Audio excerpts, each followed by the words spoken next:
Where will the Antichrist come from? And will he be a Jew or a Syrian? The identity and origin of the Antichrist are the subjects of deep biblical prophecy and scholars' debate.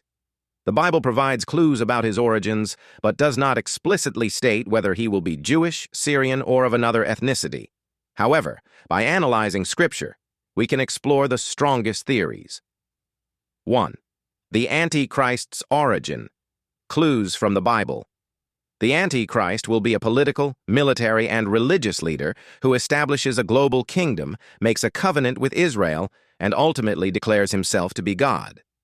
Several key passages suggest his background. A. The Roman connection. Will the Antichrist be from a revived Roman Empire?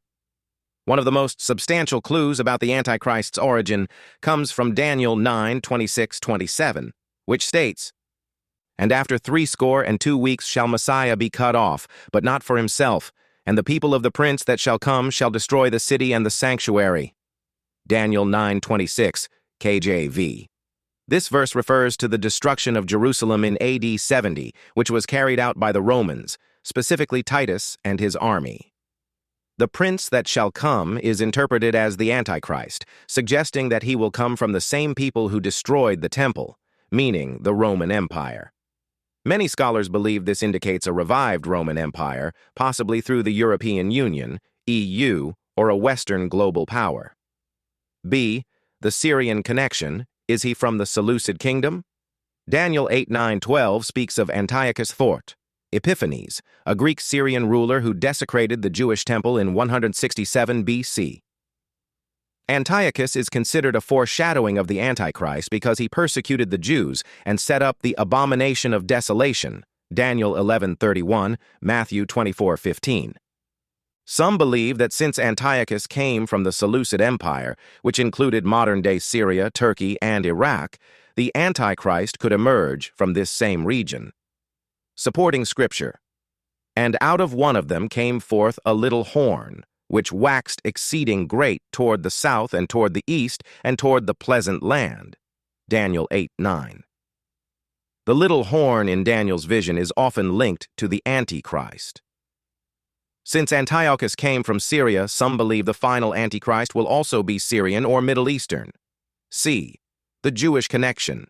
Will the Antichrist be Jewish? Some argue that the Antichrist must be Jewish because 1. He makes a covenant with Israel, Daniel 9:27. Some believe only a Jew would be able to do this. 2. The Jews accept him as their Messiah, John 5:43. "O Jesus warned, I am come in my Father's name, and ye receive me not. If another shall come in his own name, him ye will receive." John 5:43. Oh, this could suggest the Jews will accept the Antichrist as their Messiah. 3. He sits in the temple of God, 10 Thessalonians 2:4. Oh, the third temple will be built, and the Antichrist will enter it and declare himself to be God. Oh, some say only a Jew would be accepted in the holy temple. However, counter-arguments suggest the Jews have accepted foreign rulers before, Herod, Antiochus, etc., meaning he does not have to be Jewish. 2. The Antichrist's nationality, different theories. Given the above biblical evidence, there are 3 main theories about the Antichrist's ethnicity and origin. Theory 1. The Antichrist will be Roman, European. Based on Daniel 9:26, he will be from the revived Roman Empire. The EU, UN, or Western alliances could produce the Antichrist. The Pope or a globalist leader could be part of the system that supports him. Theory 2. The Antichrist will be Middle Eastern, Syrian, or Muslim. Based on Daniel 8 and 11, he could be from the Seleucid region, Syria, Turkey, Iraq. Some believe he may rise from the Muslim world and deceive both Muslims and Jews.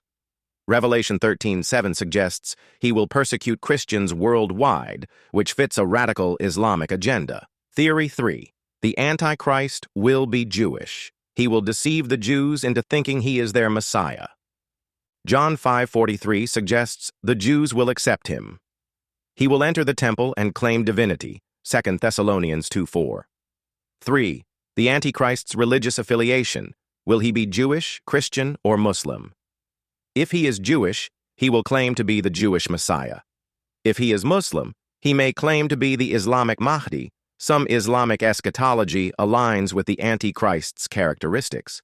If he is a European globalist, he may unite all religions under a one-world faith, Revelation 17. Will he be a Christian apostate? 2 Thessalonians 2:3-4 calls him the son of perdition, a term also used for Judas Iscariot.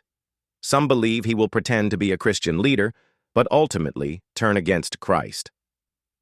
The Vatican's push for interfaith unity and global religious cooperation raises concerns about a false Christian leader supporting the Antichrist. 4. Where will the Antichrist rule from? A. Babylon, Iraq, a revived power. Revelation 17:18 speaks of a final mystery Babylon. Some believe this refers to an economic religious world capital in the Middle East, possibly modern Iraq or Saudi Arabia. The Antichrist's system will control global commerce and religion. B. Jerusalem, his final target. He will establish control over Israel and desecrate the Third Temple, 2 Thessalonians 2:4. He will demand worship from the whole world, Revelation 13:8. Jesus will return to Jerusalem to destroy him, Zechariah 14:3-4, Revelation 19:20. Conclusion. Where will the Antichrist come from? The Bible gives clues, but no absolute answer. However, the strongest theories suggest 1. Roman, European origin. He will rise from a revived Roman Empire, Daniel 9:26. 2. Syrian Middle Eastern connection. He could be a Muslim or Middle Eastern ruler, Daniel 8:11. 3. Jewish connection. He could be Jewish or have Jewish ancestry, John 5:43, 2 Thessalonians 2:4. Regardless of his exact origins, the Antichrist will deceive the world, unite political and religious power, and persecute Christians and Jews. His reign will be short-lived, as Jesus Christ will destroy him at his return, Revelation 19:20. Final thought, how should Christians prepare? 1. Watch for the signs. Jesus warned of deception, Matthew 24:4-5. 2. Do not be deceived, the Antichrist will perform miracles, 2 Thessalonians 2:9-10. 3. Stay faithful. We must endure to the end. Matthew 24:13. 4. Look to Christ's return. The Antichrist's rule will end when Jesus comes in power and glory. Revelation 19:11-21.